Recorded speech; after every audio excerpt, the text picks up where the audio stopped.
Golfers, welcome back to the channel. In today's video we're going to talk about 3 tips that's holding your driving back and also ideas that you can implement within your practice to enable you to strike the ball a little bit more on the up. Issue number 1 I see on a regular basis is understanding what loft to driver that you need.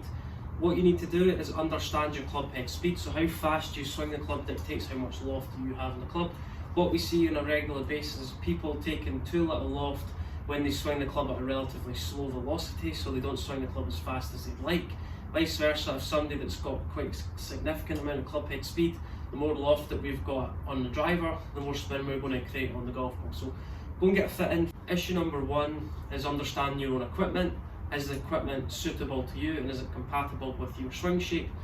Idea number 2 that we can address before we hit the golf ball is where we need to position the golf ball. So if you're somebody that struggles with pull shots, low shots and also taking a divot after the golf ball, the tendency is the ball position could be too far forward, and I know that sounds counterintuitive. If you move the ball position too far forward, it's going to encourage just to hit up in it more. But what you find is because the ball position is too far forward in our stance, it encourages our shoulders to open up a little bit of dress. It's the left shoulder a little bit too low to dress, right shoulder too high. Our body is going to outrace my lower body, and then we'll get a position where my left shoulder works a little bit too low, like this, right shoulder gets too high, my chest gets a little bit too far in front of the golf ball, we swing the club back, and my chest gets too much in front of the golf club. Your upper body is actually rotating a little bit too quickly compared to your lower body.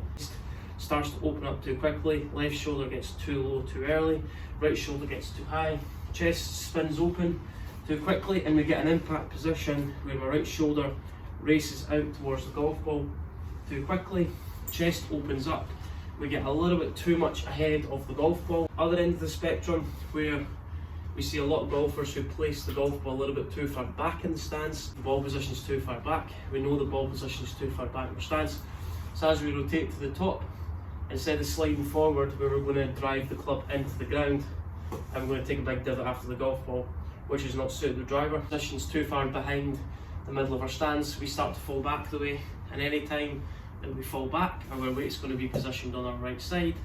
The club's going to bottom out before impact, and we're going to get shots where we start topping the golf ball at the lower in face. We're going to struggle to get the golf ball airborne. When you set up to any golf ball, it's really important we establish a base, and the base is the foundations of how we build our golf swing around. So we're going to start with our feet together. That's how we're going to start with any golf swing. If we do the really static stuff correctly to start off with, it gives us the best possible chance of hitting the golf ball. Left foot open, so your left foot sits at 10 o'clock on a clock face. Foot being slightly is going to allow the left side of the body to get away a little bit quicker. Step the right foot, slide your right hand down to your right knee. So you're taking your right hand, you're sliding it down to your right knee. Remember, the less club head speed we've got, the tendency is we're going to need to hit up on it with driver to generate a little bit more distance. Vice versa, if I've got a significant club head speed over 100 miles an hour, if I hit up on it more, the ball's going to launch quite high. Swing club quite fast are always inclined to hit a little bit more downward driver. People that hit the ball quite low and don't generate sufficient club head speed and lack distance are always going to be inclined to hit a little bit more up on the golf ball to generate a little bit more distance. If you've got less club head speed, don't hit down. If you've got more club head speed, don't hit up. So it's finding the middle ground. My right hand down to my right leg. Left shoulder should sit slightly higher than the right shoulder. Up to the golf ball, then push your hips forward, because the left hip gets too high, right hip gets too low. We want to keep our hips nice and level. We're going to slide our right hand down to our right knee. From here, left shoulder's a little bit higher, right shoulder's a little bit lower. I encourage a little bit of spine tilt where I push my right shoulder lower compared to my left shoulder. I just feel like I'm pushing the club head towards my left leg. So that's a good feeling. Put the grip end of the club on the middle of your chest, club head so it hits my left leg. Then I'm just going to take my grip, right hand on the club. I feel like my eyes, so my eye alignment is fixated on the back edge of the club, because too many people that hit driver get their eyes too much ahead of the golf ball, and as you can see from there, that throws my shoulder alignment a little bit too far to the left. My chest gets a little bit too far ahead of the golf. Get your body in a little bit more adequate position, so left shoulder a little bit higher, right shoulder a little bit lower. As I swing the club back, the feeling from here is don't let your upper body get too far ahead of the golf club. So left shoulder gets too low, right shoulder gets too high. Club back. From here, don't let your left shoulder drift too much ahead. Right shoulder references the club head. I'm trying to rotate my right shoulder behind me so the club head disappears. That's another great feeling, so club head to disappear.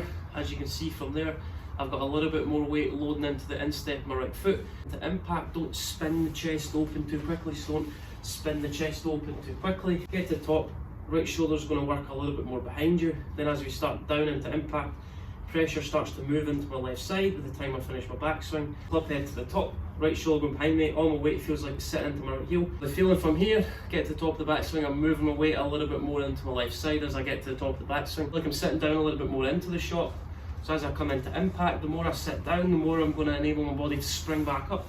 So many people struggle with driver, get the left shoulder working down for too long, down and forwards for too long.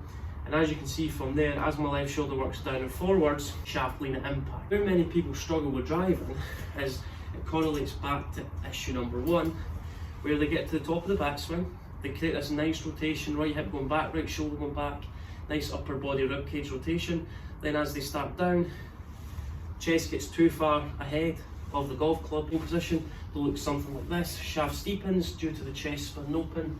Right shoulder gets too high, left shoulder gets too low. Right shoulder and right hip are going behind you. Then as we come back into impact, we're going to feel like my left shoulder stays in contact with the club head. Shoulder's going to work down and forwards, and the missing piece to your driving experience is trying to get left shoulder to work up and back a little bit quicker. So left shoulder works down and forwards on the way down, but then it has to work up and back a little bit quicker. At the top of the backswing, we're going to get behind it. I feel like my right hip and right shoulder are rotating more behind me. Shoulder's going to work down and forwards into the club to work up a little bit quicker compared to the club head. So left shoulder is working up and back a little bit quicker. Left shoulder's working down and forwards, then it's going to work up. Grip end of the club's going to work down and forwards, and left shoulder's going to work up and back. It's going to allow my chest to start extending towards the sky. And what I mean by extending is, if you think, when we set up to the golf ball, our chest facing the ground, that's called a flex position, my chest closer to the ground.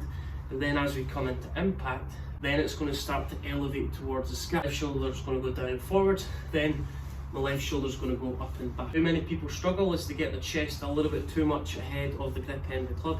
Like right shoulder and right hip are going back the way, come back into impact. Don't let the left shoulder drop too low compared to the grip end of the club. Get behind it, stay behind it. Shoulder and right hip going back the way, club head disappears. As we come back into impact, how does that look? We're going to point the club head at the golf ball. So club head is going to point towards the golf ball. Automatically what you'll see from here, my left shoulder's going up, so club head's go down, grip end the club's going up. Great feeling to try and get right shoulder working down a little bit quicker, and left shoulder working down and forwards, then up and back a little bit quicker into the downswing. Push the club head up, so the feeling is left shoulder's going to work up and back. The club head outside your right foot. Don't drag the club head along the ground from here. We're going to drag the club head along the ground. By the time it gets to my right foot, and I feel like I'm going to extend my chest towards the sky. So left shoulder is working up and back, chest towards the sky. And the club head, that's a great feeling to try and get the club head to work lower to high through impact instead of high to low. My left shoulder to work up and back, and I'm going to get my chest to face the target and start to elevate towards the sky. Try the club head, left shoulder to work up and back. Behind you in the backswing, and as we come through, grip end of the club levels out. Then as we come into impact, left shoulder working up and back as quickly as possible. Tips, it's going to help you hit the ball 50 yards further. It's going to help you strike the ball a little bit more on the up, keep the spin rate down, and also control the driver a little bit easier. So if you've got any thoughts or any questions regarding that video, make sure the ball's located in a good position. Start your foot together, turn your left foot, take a big step with your right foot, slide your right hand down to your right leg, left shoulder higher, right shoulder lower. Get the club to top of the backswing, get behind it. Left shoulder is working up and back, so I feel like even I'm looking back at the position of the club head, don't fixate your eyes too much on the golf ball. Feel like you're fixating your eyes on the back edge of the club head. That's going to feel like you're slightly behind the golf ball, but that's the formula that's going to achieve a little bit more success. Shoulder working up and back, chest to the target is going to help you develop a little bit more success with driver. Also going to develop a future-proof golf swing. If you've got any thoughts or any questions regarding that video, please feel free to comment below with anything you'd like to see on my channel in the coming weeks. Please like the video, subscribe to the channel. Have a great Christmas and a great New Year when it comes.